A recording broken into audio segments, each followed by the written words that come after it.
there was definitely a possibility of him committing a domestic terror attack, as he admits to in the film. I think at that time he didn't feel that he had much to live for. He had this crazy, sick ambition of being remembered for having conducted something similar to Timothy McVeigh. Welcome, fellow Lushes. Come on in, pull up a bar stool, and enjoy some cocktails with Dimples and the Beard.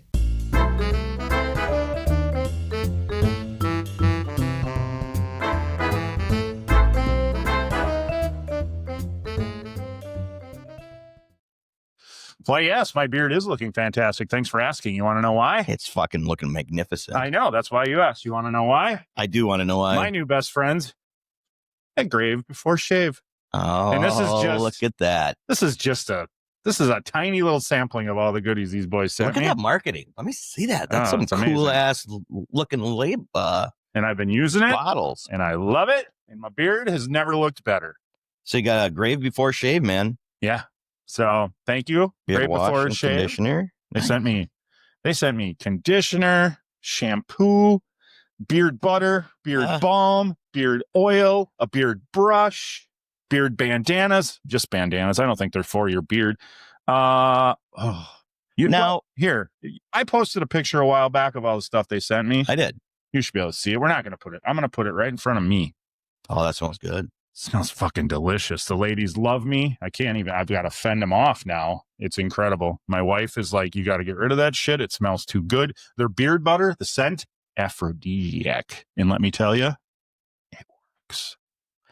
Could you use it for other areas of patched hair other than your beard? All right. Welcome back to another episode of Cocktails with Dimples in the Beard. Now let's get to the cocktails. It's a legitimate question. You'll have to ask them. What? It could be a whole other market to get into. Maybe there probably is. There probably is pube butter, but not from Grave Before Shave that I'm aware of. I think if you buy it, they don't care where you use it. That's true. That's true. And if it works, if it makes your balls smell better and softer, and nobody's gonna care. No. Believe me. I'm just saying, balls can get stinky from what I've been told. Well, not with some good butter. You're welcome, Steffen Hou. Fuck, we ruin every one of these. Every one of these. We have a legitimate fucking journalist coming on, and we're talking about our ball bags. And anyway, I already said it. Welcome back to another episode of Cocktails with Dimples in the Beard. Let's talk about the cocktails we're going to drink on this episode. Hold on. Let's open the tavern before you go looking at drinking in some cocktails. Well, I want to drink, man. Look, I can imagine.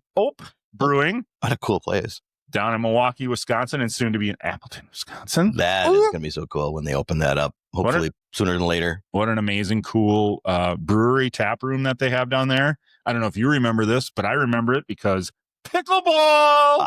They had pickleball, they had volleyball, they had darts. They have a lot of shit going on. They just have everything going on. Bands, live music. Yeah, you know what band they just had? They had a Trippin' Billy's. Yep. Dave Matthews tribute band. Yep. I wish we could have gone. All right, I'm gonna pour. You talk. Oh, look at that. Look at that. Red. It looks like we got a sour. I'm probably pouring like a sour. Pouring like an idiot. Real man. Yeah. But Hope sour. It kind of looks like Code Red Mountain Dew, which you know I love. Oh boy, he's in love now. I'm one of those. That's all he's gonna drink. You can't drink that before work in the morning. You know that, right? This, I can drink it at my desk because people will be like, oh, look, he's just drinking his Mountain Dew. Mountain Dew. Nobody will know. Let's give it the smell test. Why do you not pour your Cold Mountain Dew? Smells delicious. Smells like strawberries and rhubarbs. I wonder why. Well, because it's oat, soury, fruited sour ale with strawberry and rhubarb. Bing, bing. First taste test. Give it a whirl. I can't wait. I'm going to give it a whirl too. Fruited sour. What do you think? Ooh. If you like rhubarb pie, that kind of shit. Yeah. That's what you get right there. Holy Christ. That's a good. You finish that. That is delish. I don't think I don't think sour beer has gluten. You're good. Why do people try to kill me all the time? Because if I kill you, I get this podcast to myself, and we're making so much money now. It would be great if I didn't have to split it in two. Split it in half. That is good. I'm going to have another sip. You go right It's ahead. pretty delish. It is, isn't it? Yeah, it is. I know. And I always worry about like these fruited things because I'm like, it's going to be too much. You know, it's like, No, it's not. It's not. Yeah. This is, it's very smooth. and it's, I could see sitting outside when it's nice and hot. It's a good strawberry flavor. That's a true strawberry flavor too. Right. Not that fucking Not artificial. yeah shit that tastes like cough syrup. No, this is good. Yeah, that's pretty good. That is very good. Wow. Good job, guys. I guess you know what you're doing. What you gonna drink? I'm going to go with a little Dirty Helen. Gonna have a little bourbon. Bourbon on the rocks. From our good friends down there at Great Lakes. Yes, we are. They're doing a lot of fun shit too. If we lived in Milwaukee or Madison, man. By the way, you're not supposed to tell the good news before the good news actually happens, but I love to jinx myself. Okay. One of my favorite emails that I've gotten in the past couple of days was I sent out a joke, kind of. I mean, it was just like to Lola's down in Madison about how we would love loading up this episode. This is not a shout out to them. I mean, it is. This is just a natural shout out to them because we love them so much. Oh my God. And I thought, well, let's just, hey, we'd love to record an episode of our podcast, everything. And they'd be like, yeah, fuck off. Thanks, but no thanks. And instead they were like, okay. So now, again, the details aren't sorted out. This may never come to fruition. So if it doesn't, don't pretend you never heard this. We will make it happen because that would be one of the coolest backdrops. One of the greatest. It's one of my favorite bars. Mm-hmm. Yeah, if you're ever in Madison, Wisconsin, and you're already up there, moved right to the top. And it's a good thing I don't live in Madison because I would. God, we look like pimps. I would be there forever. Jesus, every night. We are commercialized. The sellout is complete, folks. You know, but if we're gonna sell out, let's sell out for deliciousness. Yeah, I know this shit tastes good. And groominess. No grooming going on. Just good stuff. The good stuff. All right, and it's pretty kick ass. I mean, I do like their marketing. It's pretty kick ass. Ooh, that's gonna go down in a hurry. Yeah, so we'll save that for you. I'll just fill up the rest of the can because it will go down fast. That is refreshing. But yeah, all this good stuff. We got hard hitting journalism coming on, investigating journalists coming on. Right, Steffen Hou. Yep, a journalist out of Denmark who did a documentary called Faces of Hate.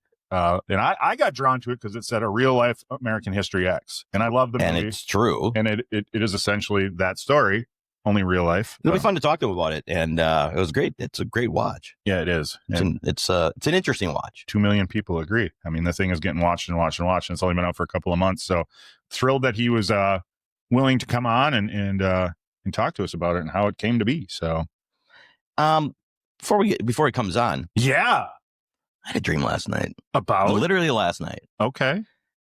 And I don't know how to feel about it. Was it about me? Nope. Sorry. Oh. Was it about my wife? Nope. Kill you. Sorry. Okay. I went into a restaurant by myself. Mm-hmm. They seated me at a table with 3 other people. That makes sense. It was weird because it was not like a... Were they all chicks? All together. No, some might say 3 people. And then all of a sudden I'm like, oh my gosh. I don't know what that means. I recognize them. Oh. But I played it cool and pretended not. There was a younger kid and older. They set me with Aaron Carter. I don't know who that is. And then Nick Carter was there. They're boy band singers. Oh, okay. I don't know why. I don't know why they popped into my head. And I sat with them. And then over time, I played it cool, like, didn't know who they were. And then the older brother's like, you know who you're sitting next to? And he was more talking about me and being next to Aaron Carter, who's now dead. But yeah, it was the weirdest thing. He's a little pop star. Who was the third person? Like another sibling. Oh. And Nick Carter was in Backstreet Boys and then Aaron Carter. I know, it was the weirdest dream. Were you listening to Backstreet Boys before you went to bed? Nope. You can tell. I swear to God, I didn't go to bed with the Backstreet Boys and playing in the background. I would like to go to bed with them. I just woke up going, why would I dream about the Carter brothers? The Backstreet Men. Speaking of men. Well, if you want to hear more great stories about my dreams, because I do like to talk about my dreams, follow us on Facebook, Instagram, follow us on X, get us on TikTok, and all that good stuff. Big one, YouTube. big one, YouTube. Go to there, Facebook's big. subscribe, like, leave a comment, any platform. We are on all the Spotify's and Apple Music as well. If you don't want to look at our faces, which I don't understand why you wouldn't, because we're beautiful human beings, give us a listen. And then we just would want to keep a handsome man waiting. All right. So without further ado, Steffen Hou. Hey guys, Hello, sir. how you doing? Good. How are you doing? I'm great, thanks. You guys are in shorts and t-shirts. We are. I We- guess we the only weather get- is nice then.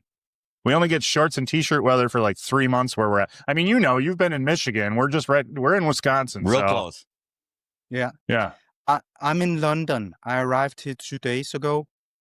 Okay. And it was like, I came in from Copenhagen, and it was like traveling from August direct into late October. It's Oh, wow. Ooh. raining, cold, windy. That was quite a shock. Isn't it? I've never been, but isn't London like that quite a bit? I think it is. I think that they get fairly hot summers, Okay. just like Yeah. like at times we do in Denmark. But I used to live here 30 years back, and I've never experienced a winter as cold as the one here in London. Oh, really? Only in Chicago. Chicago's Well, cold. That makes sense. Yep. There you go. Yeah. So thank And you that- for joining us, Steffen Hou. We came to know you from your documentary, which is now up to 2 million views on YouTube. Congratulations. Thank you very much.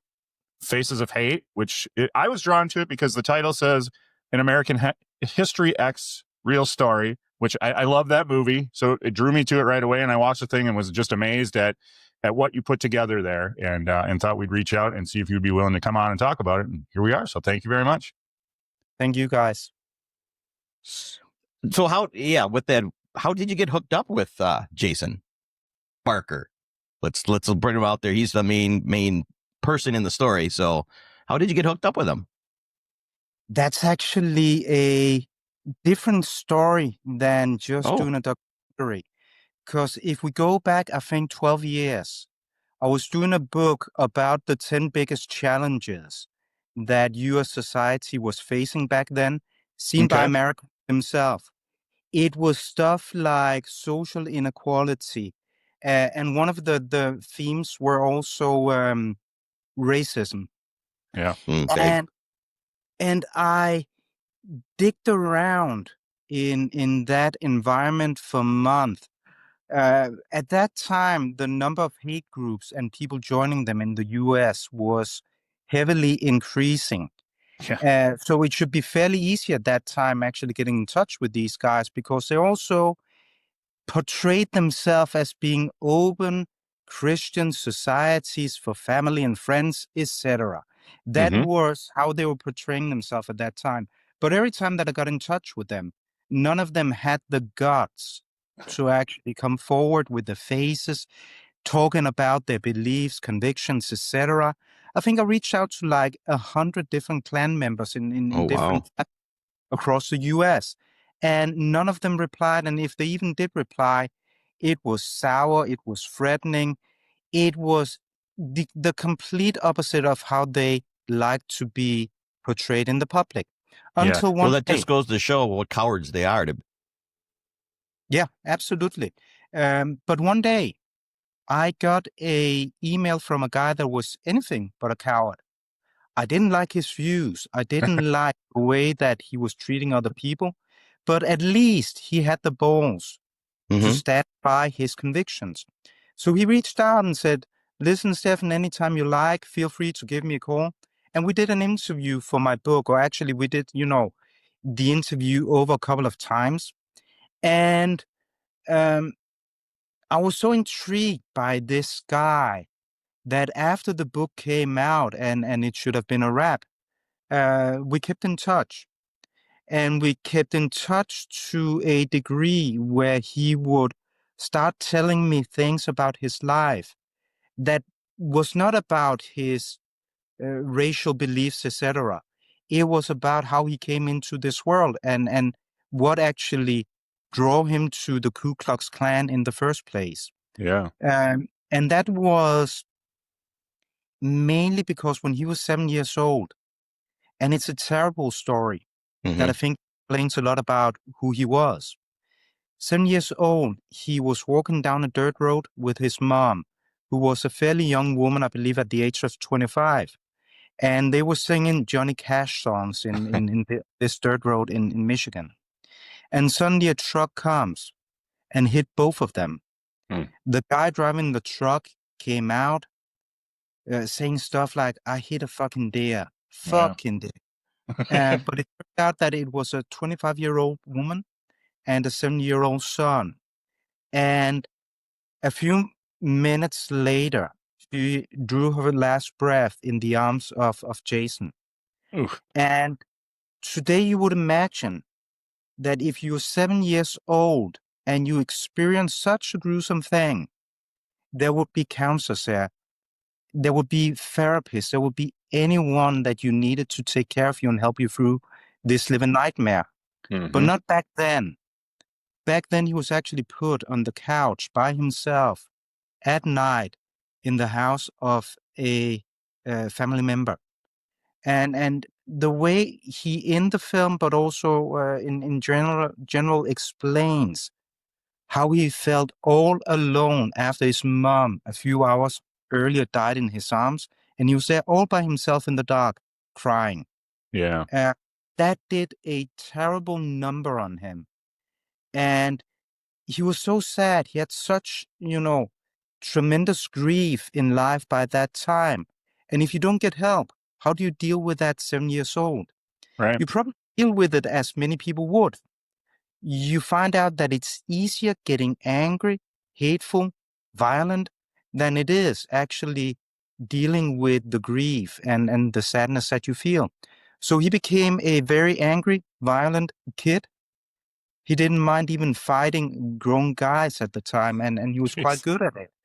So though he tells that his family took great care of him, it didn't help him overcome the sadness. And the next time he actually found a family, a sense of belonging, Mm. was when he was, by more or less chance, watching the KKK doing a rally in Howell, Michigan. And he afterwards went up to these guys. And bastards as they are, and it doesn't only go for the KKK or white supremacists. It goes for everyone with evil intentions who prey on young people who are vulnerable. Mhm. They do Right. to the Klan, and feeling this sense of belonging, admiring these big bad guys. He naturally felt a need to also become one of them because he thought that would help this low self-esteem that he was brought into this world with. Yeah. And so Now, how old was he when he met the Klan the first time? roughly, I believe he was 16 or 17. Okay. Okay. Yeah. So he's finally So, got I mean, he's something that feels like family again. exactly. As Yeah. it happens to a lot of people. Right. Absolutely. That's how a lot of people end up getting hooked up in it, is they're alone for whatever reason. And this family, unit comes along, and they are, I mean, one thing, obviously they're horrible, terrible people for what they believe in, but they are loyal to each other as long as they all believe in the same things. And it does feel like a family. So Absolutely. But it's a huge problem. It Mhm. could go for many other races trying to recruit people for a horrible cause. It goes for football hooligans as well to go in a completely different direction. sure. That's also how they get their fighters out on the street. Those are the young kids who do not come from a solid home, and suddenly they find one. Yeah. Yeah.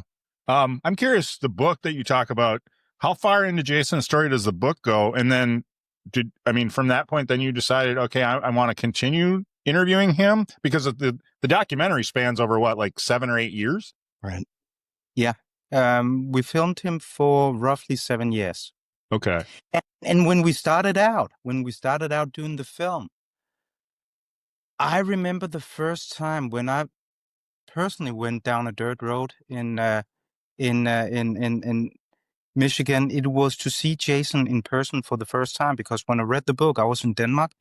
Okay. Uh, How scared are you at the point when you're going down this dirt road to meet somebody from the KKK for the first time?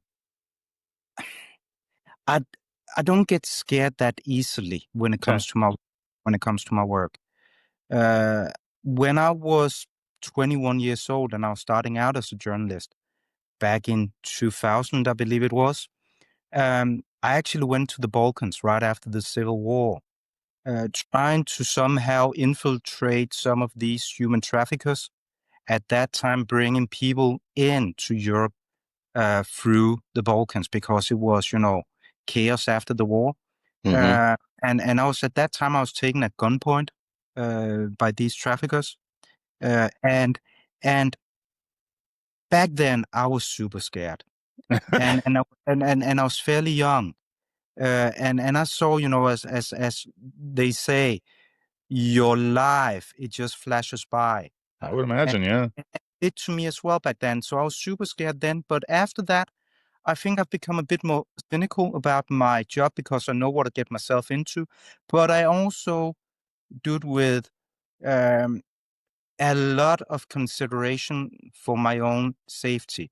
And what I Sure. did when I went down there for the first time to these KK guys, whom are also neo-Nazis, they're everything under the sun, more or less. Yeah. I had a great friend who used to be a special ops with the U.S. Army Okay. and a police officer. So, I coordinated with him. Good idea. There you go. Oh, and what I did, I left my cell phone in the car because, on the cell phone, they might find, pictures of me with people they didn't like, etc. But we had like a routine where I would actually have to go back to the car and he would ask me a question about, is your sister still at the restaurant? And I would say yes, though I had no sister at a restaurant. I would say no, stuff like that. Things that he was, much more prepared for than me. So that gave me a sense of safety. But yeah, it was daunting, and I was definitely tense and on the lookout, both me and the camera guy. Because the thing is, when you drag yourself into an environment like this, you don't come free camera guys, a sound guy, people with light, etc.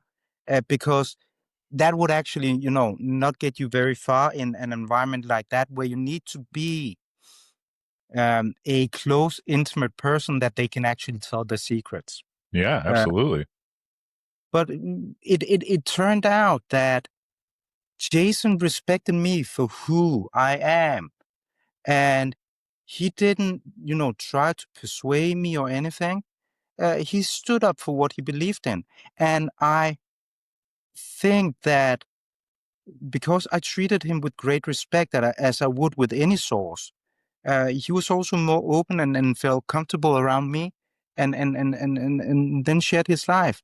The greatest concern I had after, a few hours and days was actually going to some of these compounds where they were shooting guns. Oh, yeah, big guns. East, west, north, south, with all their crazy muscle dogs or whatever it's called. That gave me some unrest because it was an environment where you actually didn't know if one was getting too drugged up or whatever, and would point the gun in the wrong direction. Right. Yeah. Did you ever run into any of his friends or clan members that didn't want to be recorded? Only I ran into a few, but the ones that mainly had concern with that was some outlaw bikers that was the affiliation of these guys as well. But that is what I love about my job. It is actually being able to go in there and see what it's like being in an outlaw gang or motorcycle club without actually needing to get a patch. Going through the initiation. Right. So let's go back to the beginning, because what led you to this type of journalism to begin with? Because this is, it does feel like right from the get-go of your journalism career, you're kind of putting your life on the line to get the story. What made you want to do this? I think that journalism is important.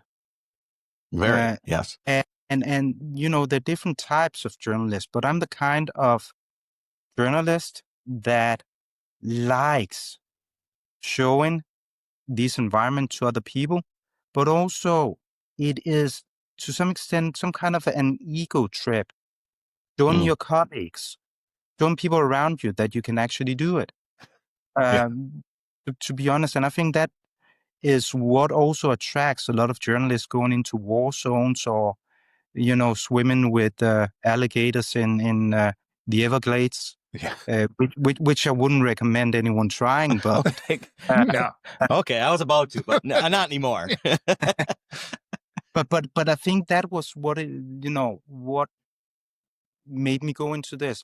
But the thing about my story as a journalist and my career is, shortly after that, I went down to the Balkans. I started my first production company, where I actually work with some of the biggest daily newspapers in Denmark on a outsourcing basis. They would outsource part of their production to my company. I would have a ton of journalists, photographers, designers, etc., employed by the age of 25, 26. And it gave me a little bit more cash than normally when you're 25 years old. Okay. So after having lived that nightmare with a lot of employees, which I don't recommend either, yes, I had the opportunity of doing the journalism that I want to do, and that is what I do as well today. I also produce talk shows and stuff for other networks. Right now, I'm in London, UK, where I'm going to produce a talk show with 6 different British celebrities. Okay. Oh, sure. Who's going to be on a show with a celebrity host. And that is my company. I developed the concept together with a big American network. And we're doing that show now. And I've been working for months on it. And I've been, a lot of people are working on it as well. So I'm doing that now. And I make, a cent or two on that show. And when I've done that show, I have the liberty of spending more or less the time that I want on doing the documentaries. So the money that I make from a show like that, I would take that and go to the US, find a new story. And I work because I have this business set mind behind the way that I work. So I don't do a project, finish it, and hope for the next to come along. Constantly, I am, squeezing the oranges so that I have the juice all the time. Sure. And we're about to cut another great, hopefully, an important documentary about the real life story of Frances McDormand's character in Three Billboards. Oh, the wow. character Okay. that she won an Oscar for as Best Female that year. That's a great movie. It is. It's about a fantastic woman, Marianne Asher Chapman. The people who did Three Billboards have all the time claimed that Marianne's story is not what they based their film on. But the thing is, it both takes place in Missouri. Both the victims' names are Angie.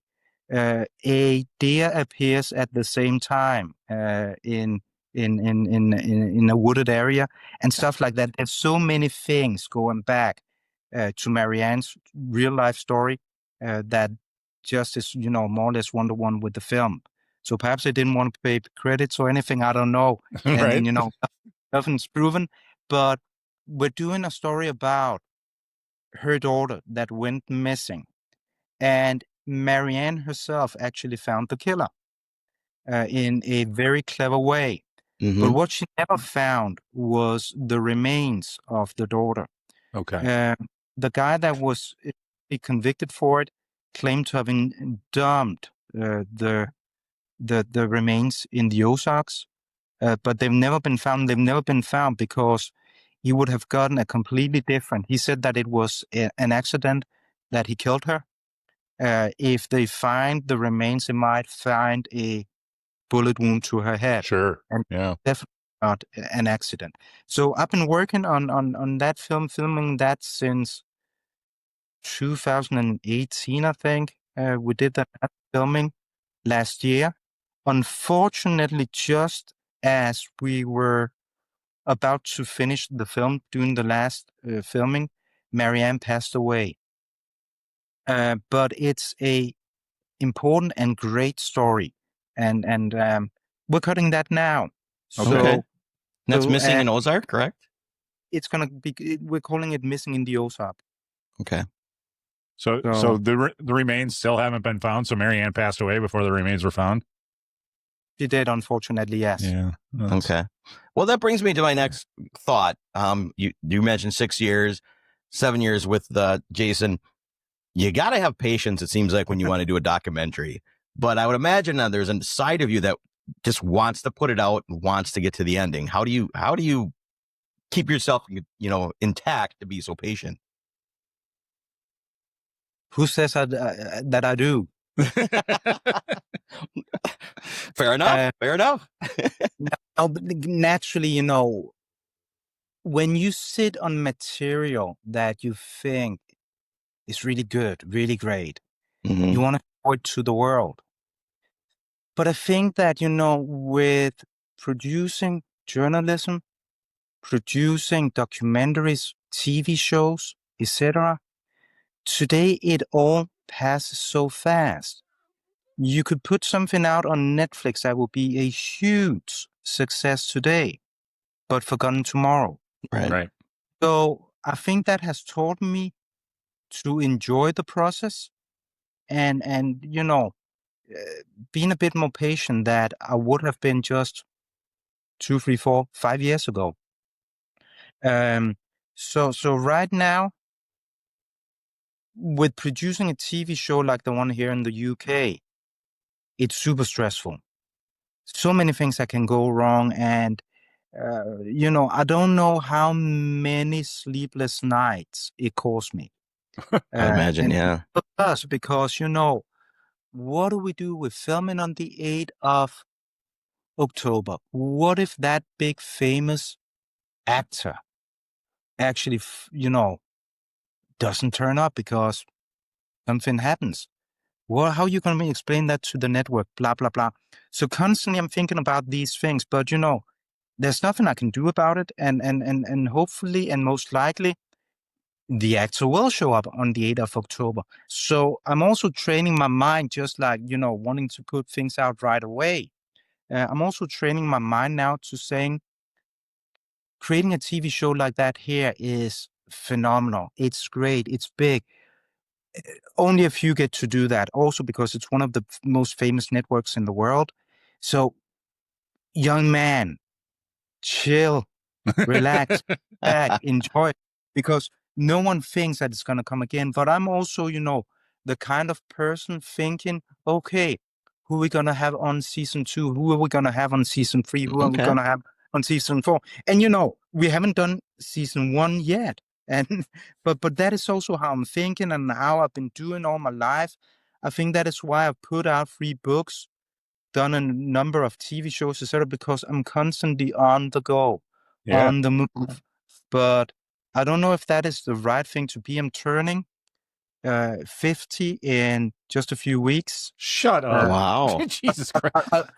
I'll send you the exact date and address, so you can send whatever you like. Just make sure that it's something expensive, and if it's not cash, please something that I can return and get the cash. Okay, fair enough.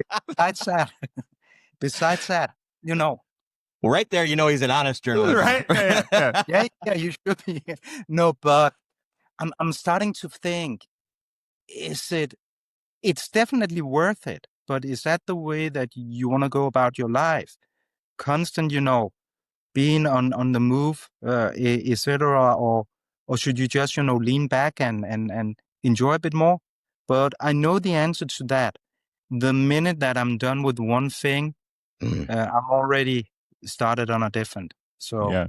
I was gonna say, following you on Instagram, you are definitely on the move a lot. It Right. seems like you're all around the world. I am curious why the United States is like the rest of the world just not fucked up enough that you're like the United States is a hotbed of just shit. I think that I don't know if that was a question or you gave the answer yourself. Both, I think. It sounds like both. No, but honestly, I think I love Americans. I love America. I have been coming to the US, went to the US the first time when I was 17 Okay. on my own. I spent almost a month there. I don't know how my parents would allow me to go to the US all by myself at the age of 17. I'd never do Sounds it with like they didn't have a choice. You were going to go. How determined you sound, you were going regardless. I think so. And I was just thinking, as you said that, I was thinking, even when my daughter is 37, I won't allow her to go by her. But then again, if she comes and she's 17, I'll be in the same position as my parents probably Right. were. But I've always been traveling to the US a lot. I've traveled, I think like 40 states or so. And in many ways, I love Americans. I have a lot of great American friends that I've gone to visit again and again, and they've been here numerous times in Europe as well. But some and the reason why I'm doing journalism there is because the access to, as you said yourself, fucked up stories Yeah. is much greater in the US because it is a nation that is so much bigger than any nation you would find in Europe. And it is also a place I can go and do journalism. I won't have these. Naturally, I'm not American, a native speaker, but at the same time, I don't have any problems conducting my job there. Yeah. It would be a different story if I went to France or if I went to Thailand, whatever. So that is one of the reasons. But also Americans, they like to talk. And we are proud of ourselves, aren't we? And you're great at it. And you're great at it because, I've also done, as you know, a lot of interviews on camera. And I'm never afraid of doing an interview with an American because they just talk and talk and talk. It's a different thing with many other nationalities. You have to drag the words out of them. But that is why, it's a great place. But also the diversity of stories in the US. Sure. A really nice buffet for a journalist like me. I'm not much in the US for the time being, and I haven't been to the US for more than a year, and that is the first time in probably in a ton of years that I haven't been. Sure. Normally I come several times a year. And without going into any kind of politics, this or that, red, blue, left, right, north, south, enough said about that because, it gets tiring. Yeah. But what surprises me is that today I find it hard speaking to any Americans that do not say, don't come here now. It's fucked up. It's really shitty. You don't want to come here, blah, blah, blah. So when I talk to you guys, my American friends, or something that is work related, everyone is like, and it doesn't matter if you're a Democrat or if you're a Republican, because it seems like constantly you have something to hold against each other. More so than ever, yeah. And it's sad. And, at the same time releasing Face of Hate, I've also seen another side of Americans that I really don't like. Because people, they get offended by European putting spotlight on racism. Why don't you do it in Europe? Blah, blah, blah. Well, I could have done it in Europe, but I just happened to stumble upon this great, phenomenal story in the US. Right. If I'd done that in England, I would have done it here. Now Yeah. it turned out America. But constantly, then it turns into like, USA, USA. USA. And that is one of the things that I think also goes a lot for many Americans these years, that there's so much going on with you guys and the society that you live in right now, that you get perhaps more critical than you have to be, and that is reasonable to be. But on the other hand, you also get so, I would almost say, kind of nationalistic about, Oh yeah. USA. And I think that is sad.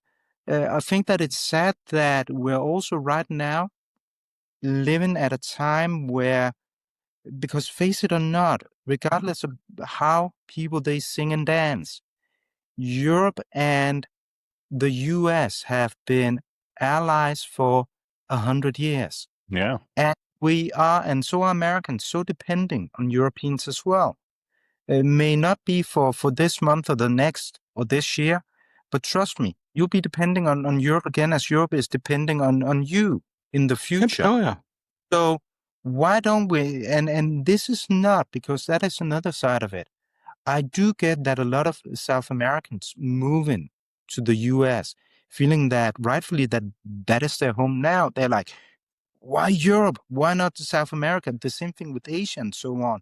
But historically, we've been allies financially, in war times, in so many aspects for the last 100 years or more, that you don't just, throw that out with, within a month, within a Yeah. year, within one term of election. So if we could just get back to something very banal, that you can be a Russian dictator invading other countries. We can't allow that there will be dictators in the Middle East creating nuclear bombs, etc. We can't allow this and that because it goes against our values. Right. And there's really no need to debate if it's right or wrong invading another country. Let's not go, let's just start by deciding that we're going to stand shoulder by shoulder, saying that's not okay and we're going to stop it. And not debating, did we actually spend $1 billion more than you? Like certain American politicians say that they've actually put more money into defending Ukraine, whereas a ton of surveys show that the European Union has put way more money into it. Let's not argue and debate these stupid things, because by the end of the day, there's one thing that is more important. That is stopping, the invasion in Ukraine. It is, making sure that Iran does not get nuclear bombs. It is Mhm. making sure that also the Israelis, that they behave, that they're not Absolutely. Yeah. protected from what they're doing to the Palestinians. Should we actually say these days, it is fair and it's right that there's a state called Israel, but is it also fair that there's a state called Palestine, etc.? Let's discuss the bigger and more important picture than this nitty-gritty things that is going on with big, powerful men being a bit angry because one gave the other one another handshake that was too hard, or he didn't wear a suit, or that is Yeah. bullshit. Grow up, guys. Well, they just Well, want. it sure seems like, being a journalist of yourself, now is the time to be over here because of all this, everything we just talked about. This would be great filming right there for you. It would, but it also kind of was what I did 10 years ago with Jason, just in another aspect. But Yep. because True. remember when Obama was elected, that was when the rise of the hate groups started. Mm-hmm. Because people were scared. When I wrote my first book, a lot of people were scared about if someone would suddenly come, a senator, demanding that the Spanish language was going to be put side by side with the English, and so on. So it was just in a different way back then. Things that has never been aired and turned into a documentary because I gave up on it was also spend time with militia groups. Oh wow. They were kind of, of the same convictions as Jason.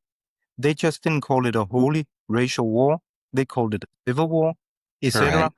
The enemy was not, when you spoke to them, that was the government authorities, but also especially if it was, you know, not the white race, then they would actually feel the same way. They were just, kind of more intelligent the way that they concealed their true beliefs. Yeah. So I did back then what I could also do today.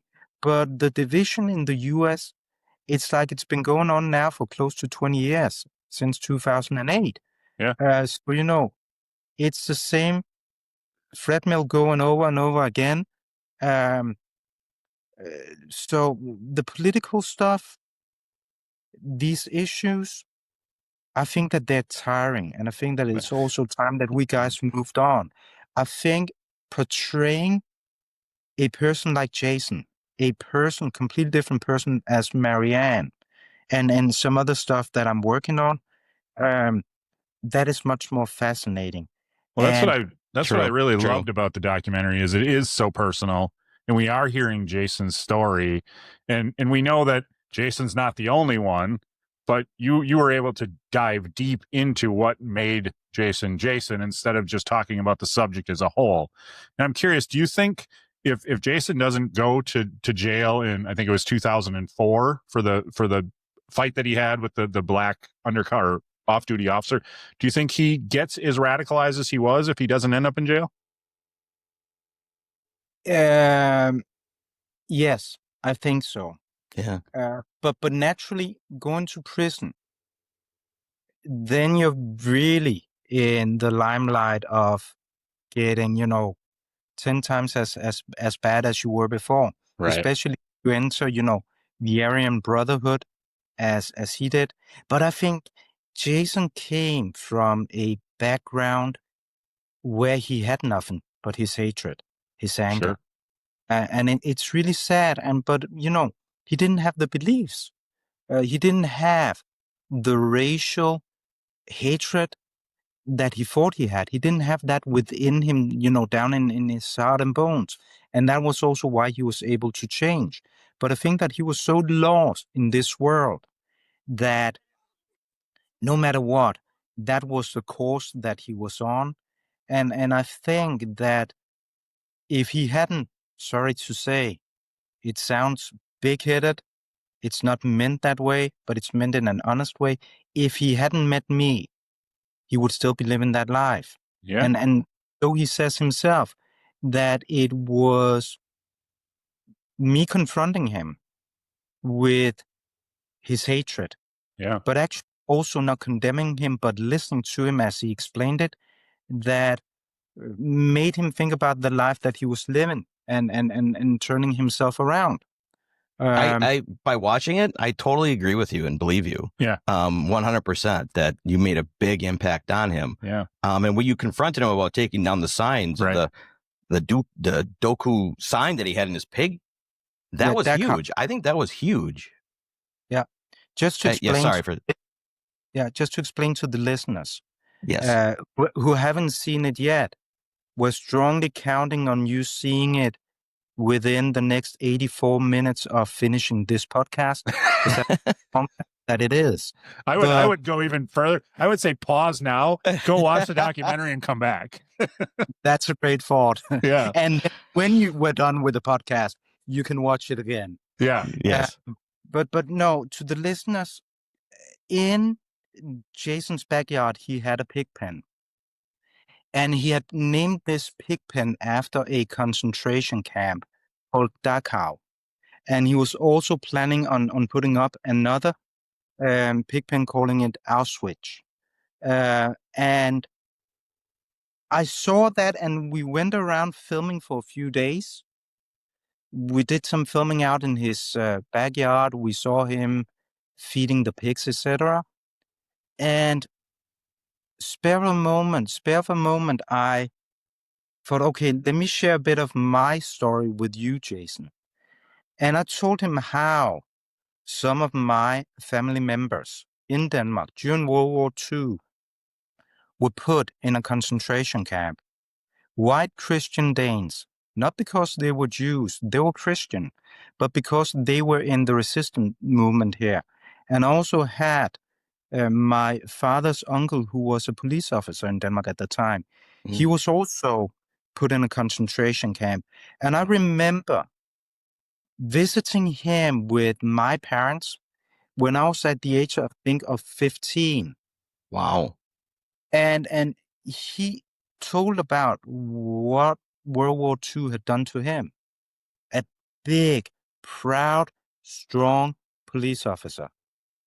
And as I saw that sign and as I interviewed Jasen, I shared that story and asked him if he would actually, together with me, take down the sign Dachau because of how it affected me watching him, naming a pigpen after a concentration camp. Yeah. And when I asked him, I honestly didn't know if he was gonna attack me. Because I thought he was going to tell you to fuck off, quite honestly. Right. So did I. And I saw there were those 10 seconds in his eyes. Right. Where I think that he was really caught off guard. And when guys like him, or who he used to be, is being caught off guard, they respond with violence because it's so easy. Right. Especially if you're used to it. But he, I thought that something happened within him saying, okay, this is actually my time and moment to come clean, my time and moment to escape the hatred. And so he did. So that was a very, at the time I thought, oh, it was great getting it out. But I was also thinking, this is great TV. Naturally, I did. Today. Is that the first time you kind of saw like something really human about him and not just the evil that he was? Physically with my eyes, yes. But I sensed before we started filming that there was something deeper in him. Yeah. Because he explained to me how he had lost his mom and that he was in a really life. And I sense at that time, the reason why you tell me that is because you actually need someone to lend you an ear. So absolutely. You can test. So I'm glad we did that today. It's great TV that moment, but it's also something that I'm actually, proud of, that I had the guts to ask him. As you should be. Yeah. Thank you, because it would be so easy as a journalist not to ask that question that moment with thoughts upon your own safety, etc. But I'm glad that I did. And I think that I truly believe that it's an outstanding moment sorry to say, an outstanding film. Yeah. Because I truly think that it is. And what is important for me also to say, and that is to inspire, hopefully, other filmmakers. I'm so proud of this movie that we did because we created the movie as we saw it fit and the right way of telling a story like this. We spoke to some networks, and how should I put this? Perhaps I should just put it straightforward. Yeah, please do. They were pussies in the way that they were afraid that their viewers they would respond in a negative manner towards this film because they didn't want to see anything more about racial issues. It's reality. But a lot of the networks, they thought, oh, we're going to offend our viewers by airing. Others, they were saying, oh, could we actually like the movie, but we don't like that there's nothing about Trump in it. Could we put something about Trump in it? God. And I was like, listen, this is a movie that you're going to watch in 10 years as well. Yeah. If we put Trump in it and the election last year, no one's going to watch it in 10 years. So I think that we went against all the speculations and all the clever thoughts of the networks, and we proved them 100% wrong because it has been watched by 2 million people. on YouTube in just a few months. I think in Yep. 3 months or so. It has had more than 35,000 positive likes. It's had more than 15,000 comments. And imagine how many millions and millions and millions of minutes it's been streamed. Yeah. So it's also available on Amazon Prime Video. It's also available for free on the Roku channel in the US.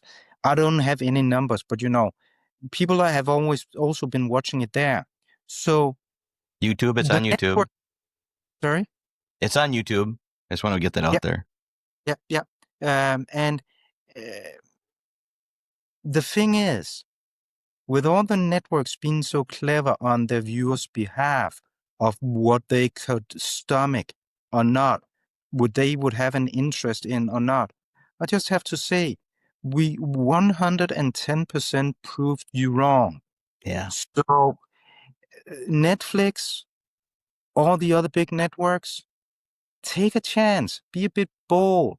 It doesn't need to be about a crime story that happened 15 years ago that we all know the outcome to. Be a bit bold with some of these stories. Go back. You can still keep all the other stuff on, which is great stuff as well. But there is a need, there is a hunger for vitamins still out there among your audience. They still want to see stories like this. And if you doubt it, I've got the numbers to prove it. Right. Absolutely. Good for you. Well, going back to what you said, and this is what I keep thinking about. You mentioned it about you knew that was great movie, great exposure or great moment. How do you, as a filmmaker, capture the true stuff as opposed to this is going to make good TV? How do you balance that? It all needs to be good TV, and it all needs to be compelling and true. So I think that with 84 minutes coming out of 100 hours filmed or Right. more, Yeah. then you have a lot of material to choose from. I just spoke to Jasen actually the other day. We're talking about doing a sequel. Nice. It's almost like I don't need to go and film him again, because I could do 10 films just from the material that we have. But I think that it is so actually difficult in many ways doing a film like this, because there is no formula saying how to do it. And you can make choices that are completely wrong. But then what is so super important is going back to being yourself, doing it as you see fit. I, in many ways, believe that if you just do whatever you do the way that you think is the right way, then it is the right way. Perhaps not to 100 million viewers, but to you and then the audience that you will get. Don't go chasing necessarily a big number of viewers. Don't care about how many followers you get on Instagram, etc. But care about, be patient with, spend a lot of time thinking again and again and again about how you actually want to leave this mark of your craft and your life with whoever is gonna, be the audience of it. And if you do that, then I think it's gonna be great. Naturally, when you do a film, there are basic stuff that you just need to be, 100% sharp on. And that is, it needs to look good. It needs to be great sound. It needs to be cut in the right way. It needs to be graded and all these things in the right way.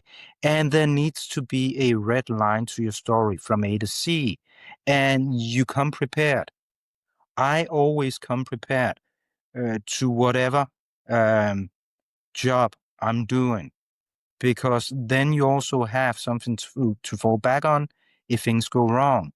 I think those things are basic, and it goes without saying.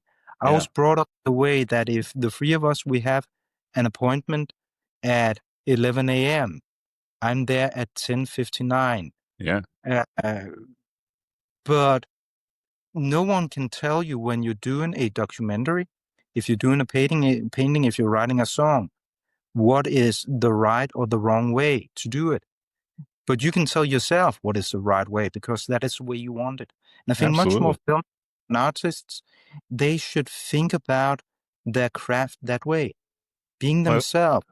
Yeah. Yeah. I love what you're saying. And because we get some crap from people because we have such a wide array of guests where we've never followed like the niche where we're just going to do comedians or we just talk to people that we find interesting. We love talking to as many different types of people from different areas as we can.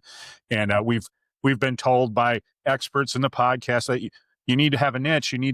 Your guests have to all be this, your guests have to all, and we just say, no, we want to do what we want to do. And if that means that we don't get as many views as we could, so be it. But we love having these conversations. So I really appreciate what you're saying there.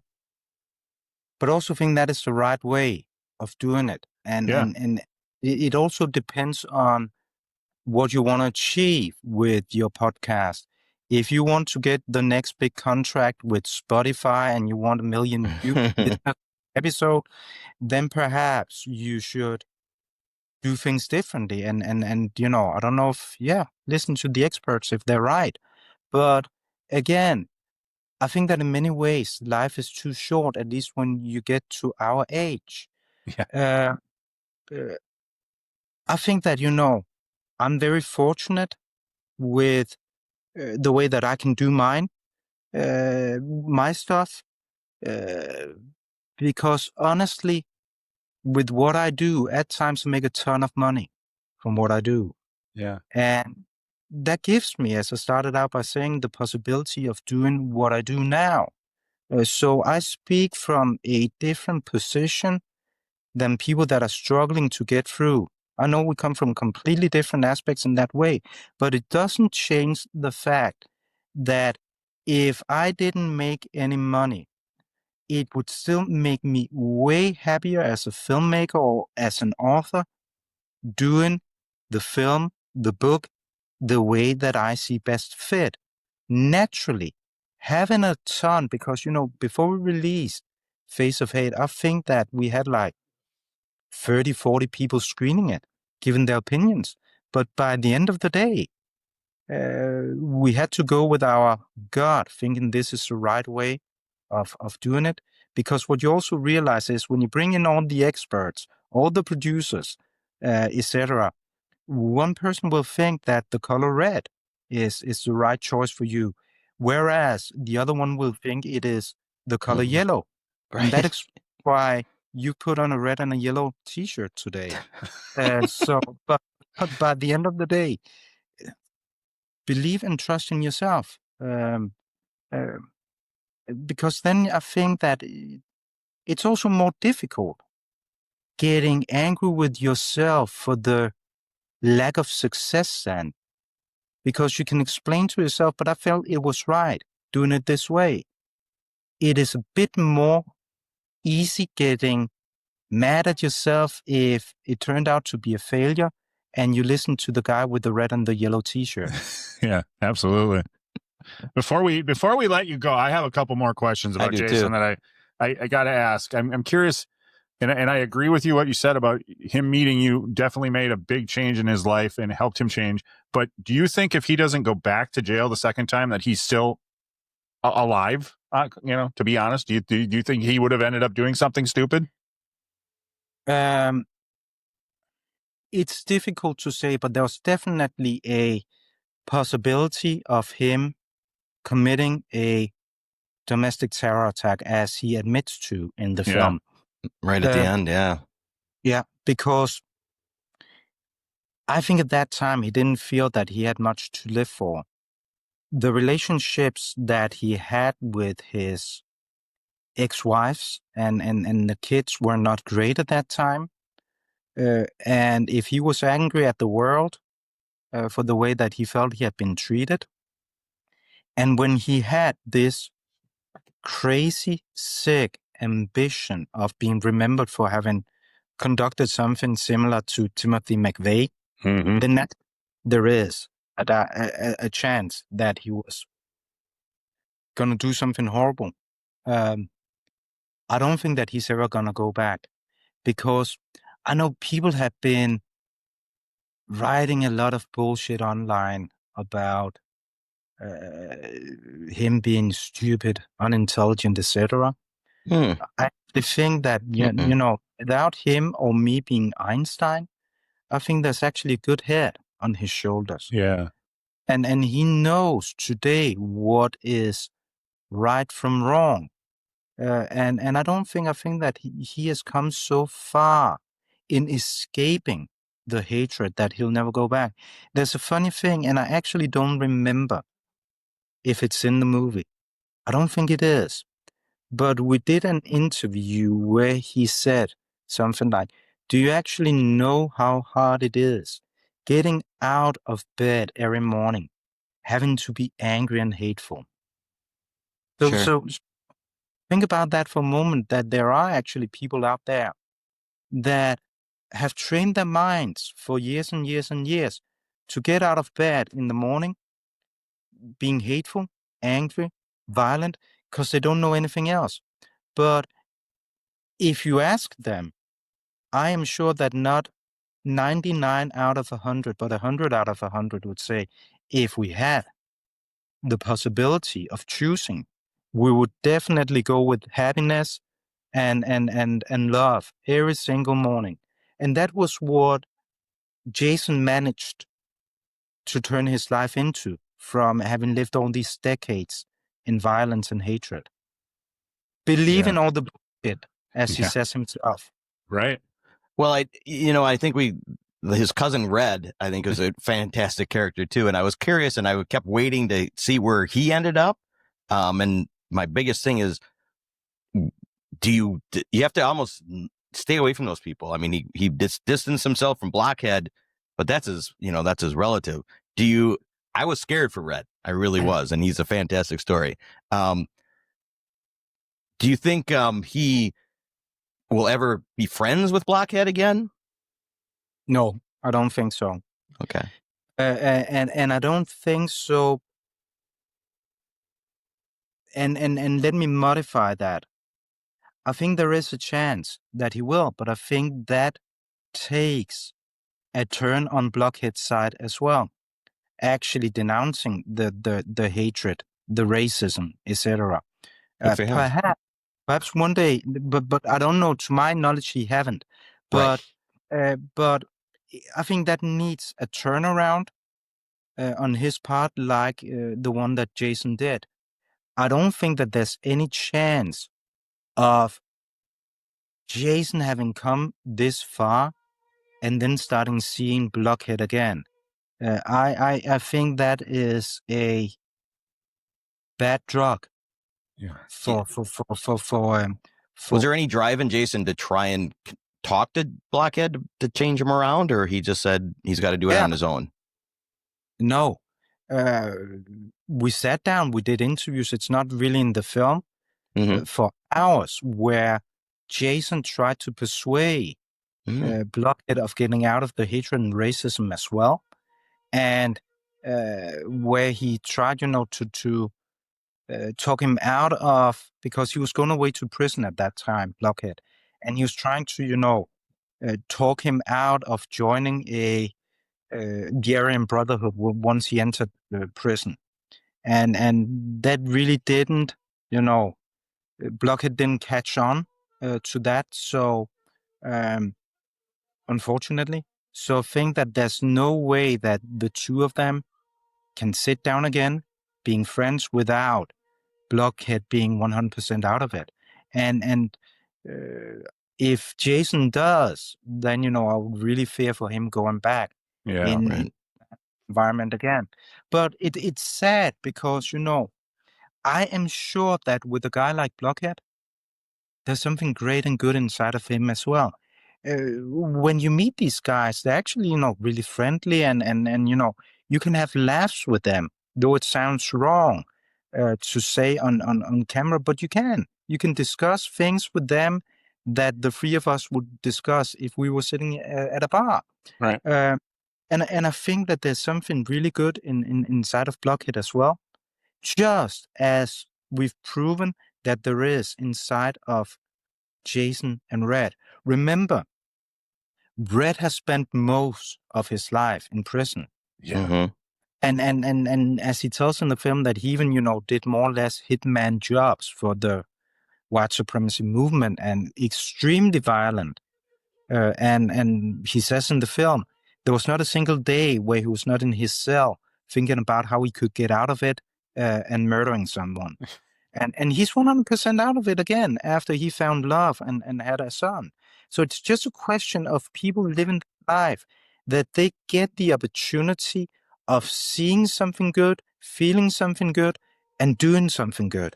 And if Blockhead had that opportunity, I'm sure he'd get out of it as well. Let's hope so. He may strongly disagree with me if he would ever hear and see this, but that doesn't mean that he wouldn't agree with me a year, 5 years, Right. or 10 years from now. Everybody's on their own path, right? And you don't know when it's gonna click.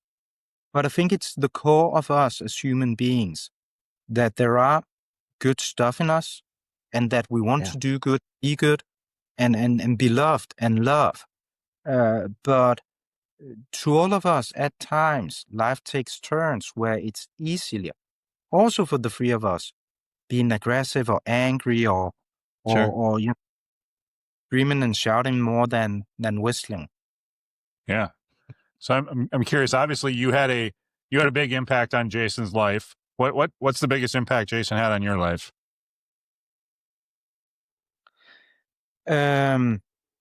He just gives me, thinking about the way that he has turned his life around, seeing that it is possible. Yeah. It brings a lot of, joy and happiness to me. And I also, as you ask me now, I'm actually also a bit proud of myself that I have become friends with a person that horrible and despicable as Jasen was, finding out that, as long as he stays on the path that he is on now, I'm proud to call him my friend. Yeah, and you should be. Yeah. And I'm proud that, somehow I found acceptance for him, because it's so easy being judgmental also towards these people. Because I guess that most people can see and say that being a racist and being, violent, brutalizing innocent people is absolutely wrong. But what if we just stick around for another 30 seconds?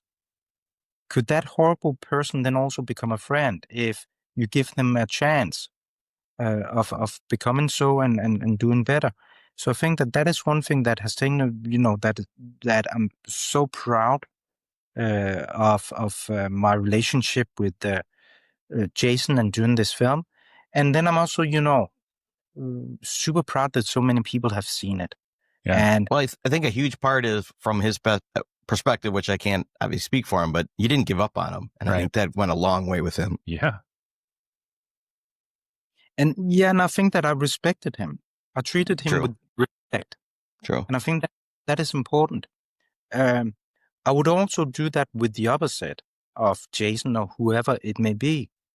When you go out there as a journalist, you need to be respectful. Also, when you interview people who have opinions and beliefs that you as a person yourself find despicable, then at the time and moment where you interview them, you still need to be respectful. You're not there to judge them. You're there to listen and be naturally also critical towards them. But you're not there to tell them if they're right or wrong. You can do that through your questions, but treat them with respect. And the same thing goes.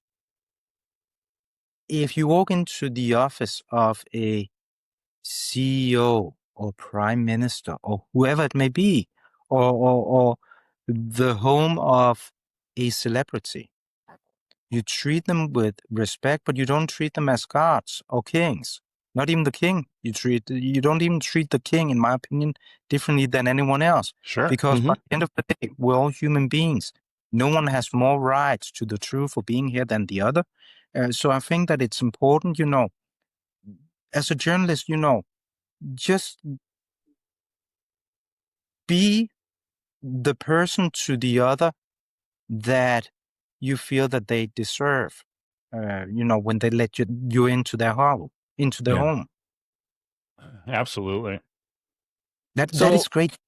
And sorry to say, that is also, what I find so actually saddening when I watch a lot of the big news networks in the US, regardless if it's Fox or CNN.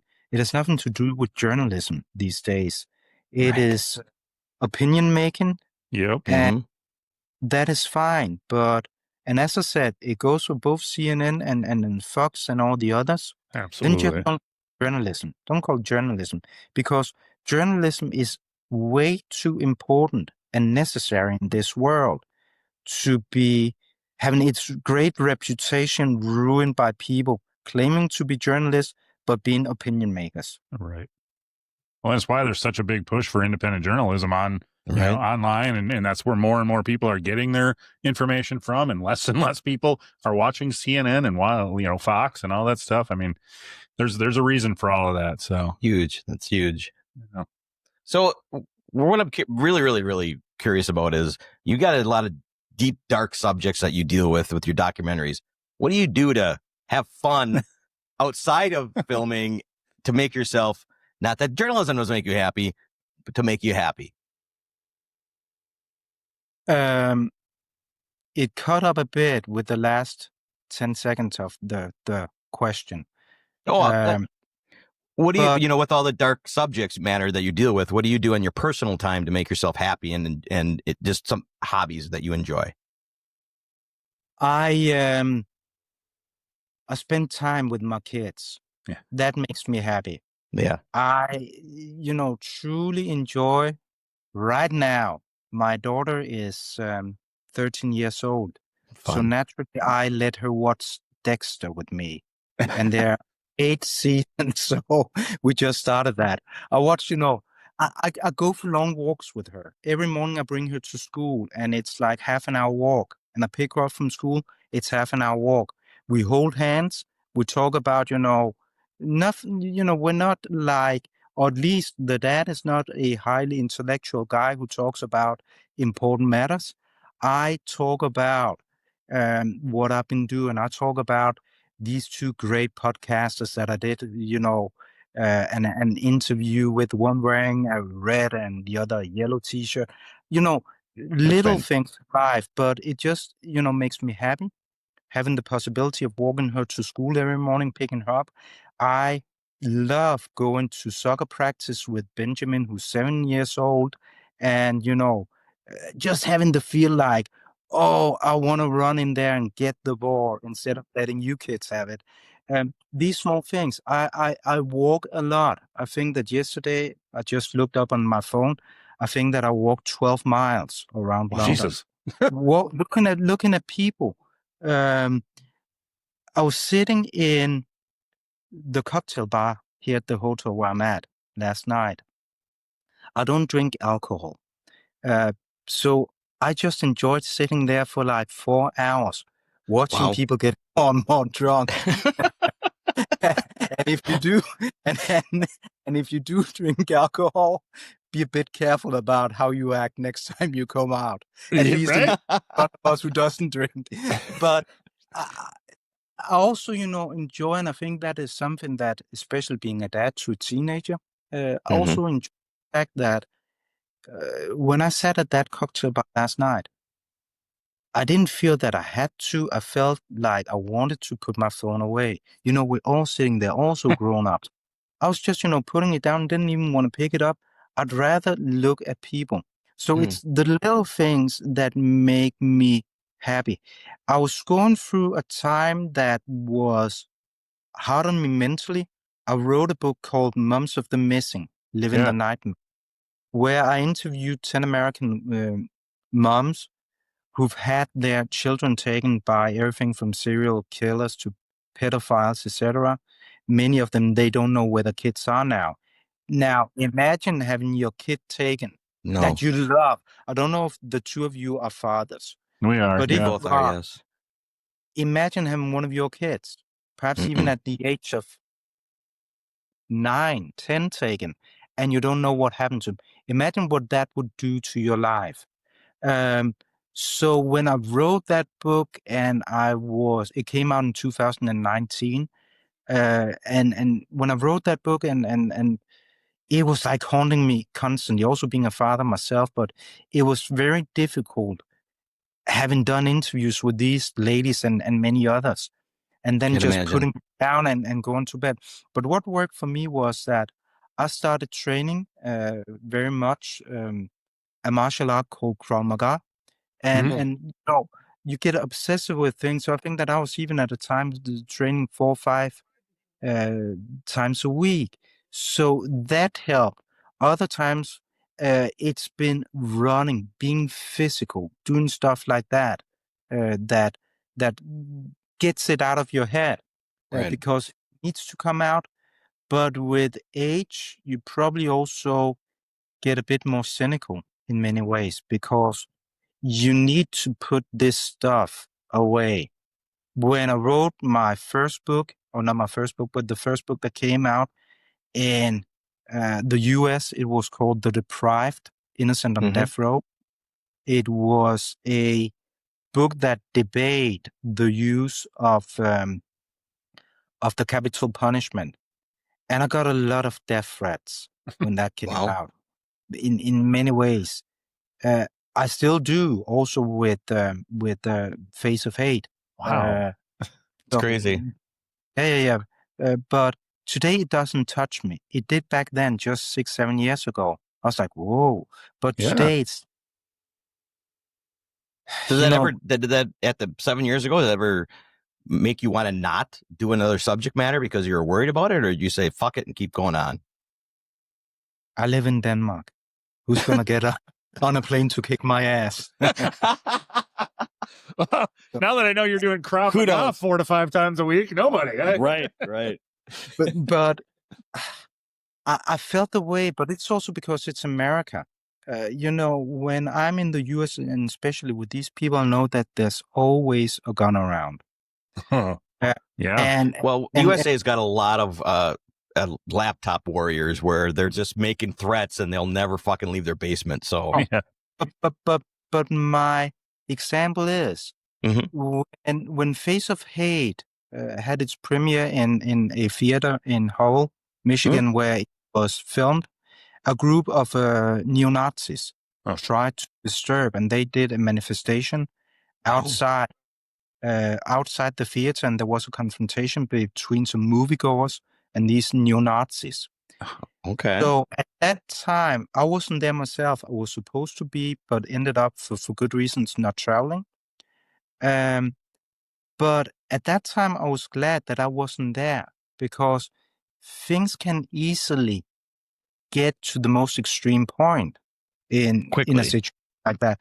Also with guns around and stuff like that. So in that way, I'm thinking it's not worth it. Had it been 15 years ago, I would have ran towards it.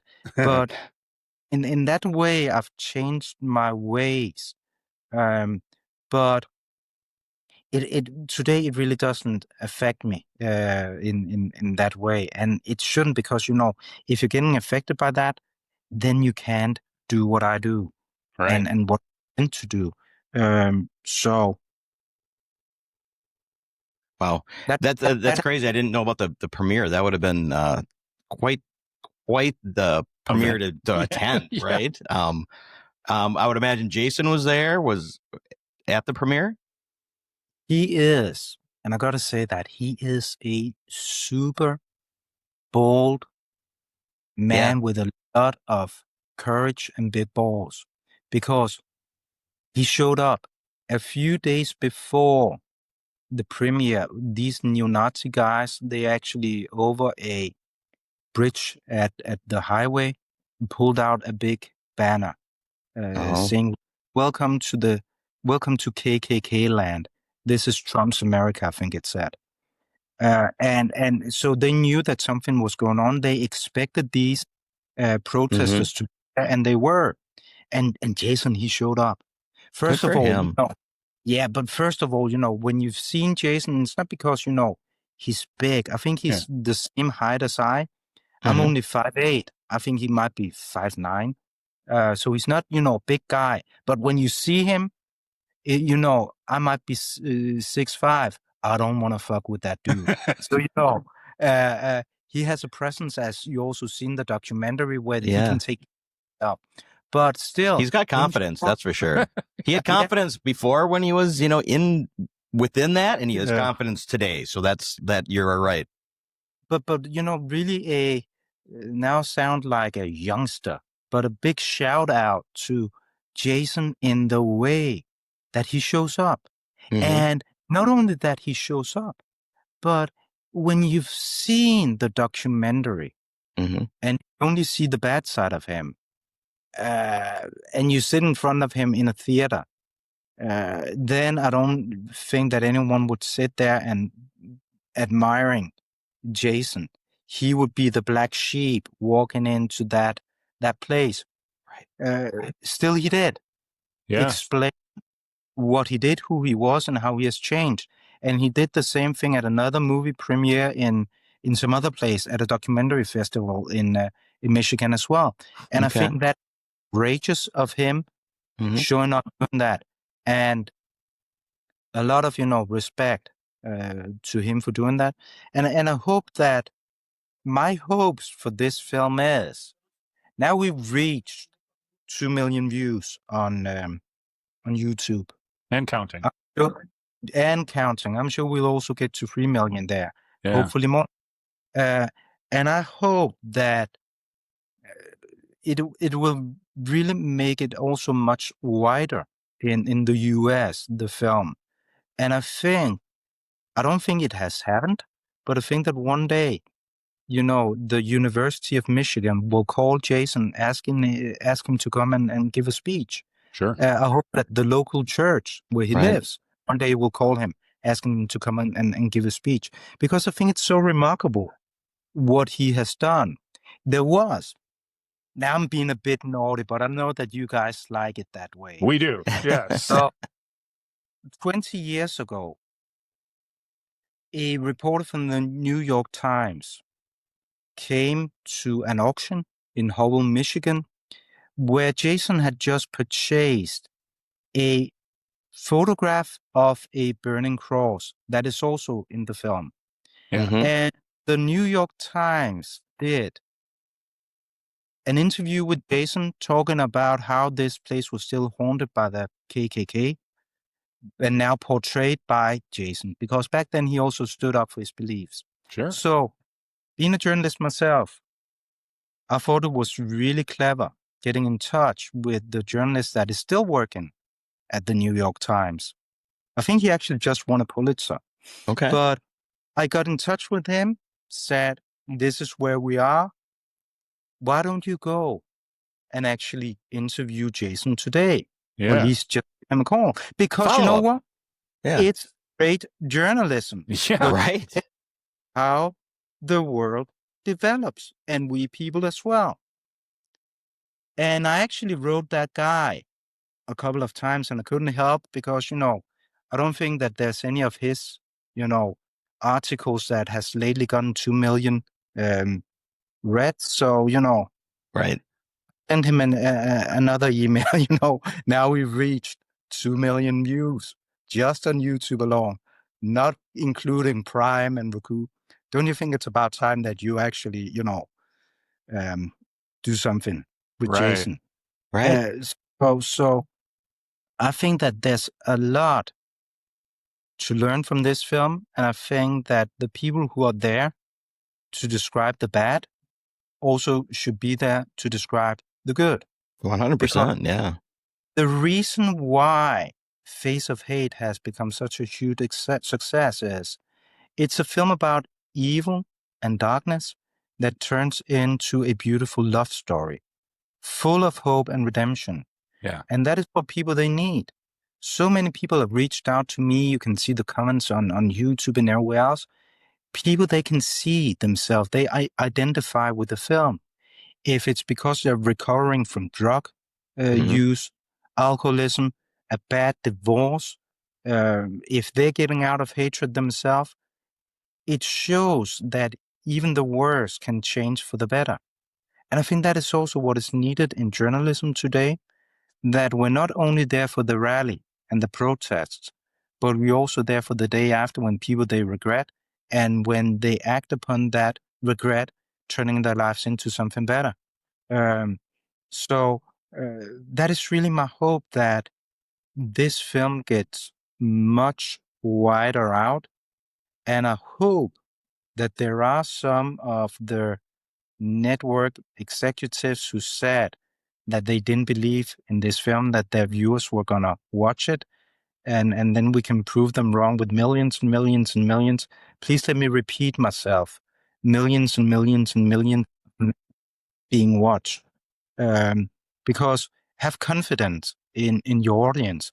They're much, much more clever than you give them credit for. Oh, you hit it on the head. You really did. And I got to say, our respect for you, for your independent journalism, is unbelievable. Thank I'm sorry. I just appreciate what you've done. And I'm tearing up because of what I'm thinking back on the story, and just back to the New York person. He doesn't want to do the follow-up. It sounds like he just wants, like you said, the riots. You know what? Go with the good stuff. The good stuff is where we need more in this world. And thank you so much. Thank you. And you know what? Thank you for your kind words, but I also think that, with 2 million views just now, I feel that I'm also in a position to say, do the right thing.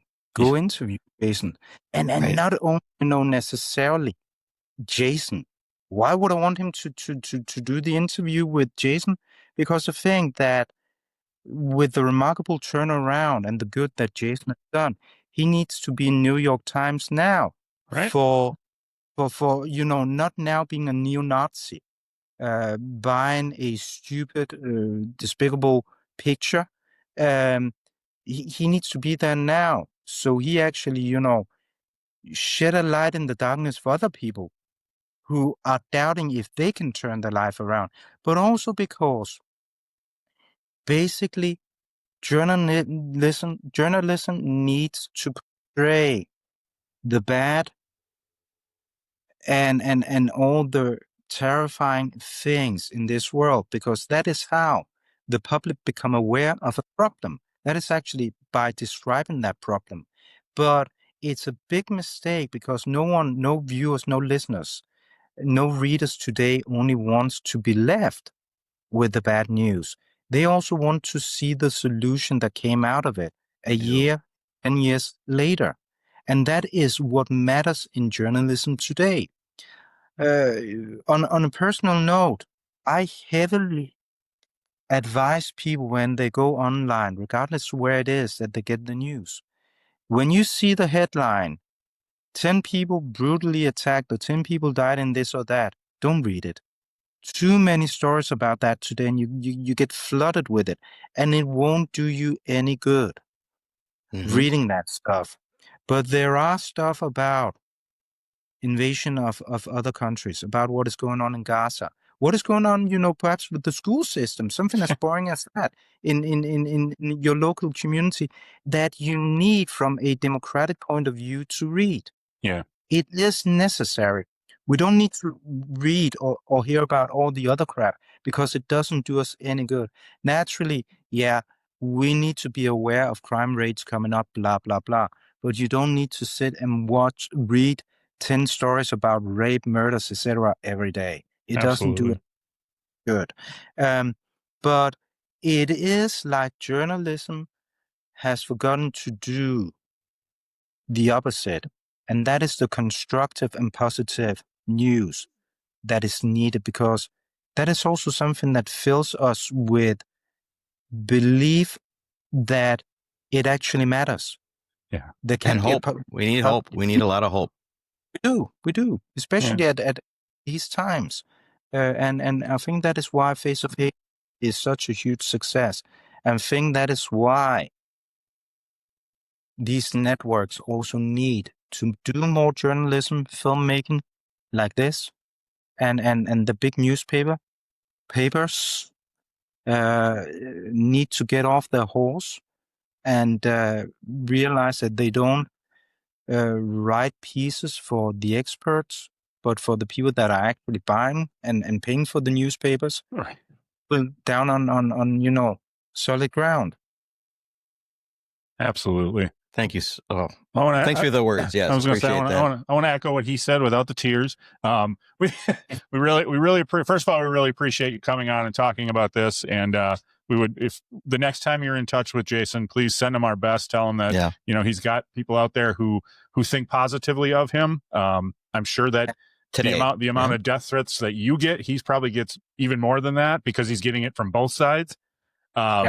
So thank you very much for first of all, for putting out the movie. I hope everybody goes out and watches it. Yes. And thank you very much for coming on and spending some time with us. We really appreciate it. This is a lot of fun.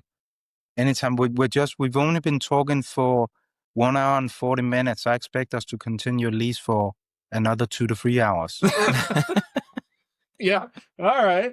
Don't you have some walking to do? I love your sense of humor. I do. I do. You've thrown it out there every so often, and it's been great. Well, thank you very much. Tell everybody where to find you and what's coming up next and all that good stuff. Where they can find me. If they come with open arms, they can find me in Copenhagen, Denmark. Otherwise, stay at home. No, if they want to, first of all, go to YouTube, watch the film.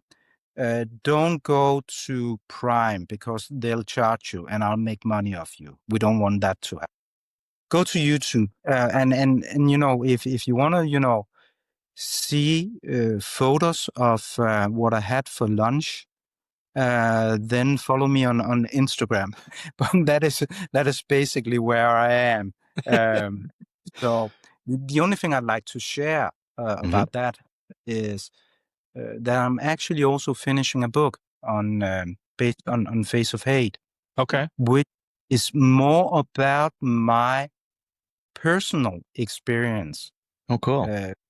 The movie is naturally very much as it should be about Jasen, but I hope to, within the next half year, finish the book about, how I saw and felt this environment. And that is something that, going back to your question, that gives me joy. Is actually writing, as it does. But just writing my books and stuff, writing them for myself, the way that I want to. I love it. That's awesome. Well, I don't want to say leave with your motto, but by talking to you for the last hour and a half, I truly believe you now with your motto that I've read on your website. That if they give you ruled paper, write the other way. I truly believe it now that I've talked to you. It's a great motto. Thank you. I hope that's a good thing. Awesome thing. Absolutely. Yeah. When you got the book coming out, if you want to come back and promote the book anytime you want to promote anything, you let us know. This was fantastic. And we love it. Thank you very much. All right. Have a good time in London. Absolutely. Thank you very much. And thank you very much, guys. And I love the format that you do for your podcast. Oh, thank you. Guys. I actually like that you've set up the studio as you have. Normally, when you do a lot of podcasts, you're being interviewed by a host with the mic, in front of his face. And you have this dude, old as the three of us, sitting there in front of his computer, and it looks like he's gaming. I think that, the way that you guys set it up, it's great. And I think that you've got great guests. And the last thing is, I kept my shirt on, but I deeply admired your previous guest with the episode that you just put out the other day with this musician. It was like in the beginning, I was thinking, oh my, is that Ricky Martin that you've got on or Enrique Iglesias? Because his shirt was like down here. There's nothing underneath. That was great. I love that you have a lot of different interesting characters. Yeah. Well, that's great to hear because that's like he mentioned. That's what we want. We enjoy. We want to talk to you. Thank you for the kind words. We really appreciate it. Thank you very much. You guys, take care. All right. Yeah, you too. Good night. Thank you for listening. The tavern is closed for now, but we'd love to have you back for more fun next time. Seriously, though, get your asses out of here.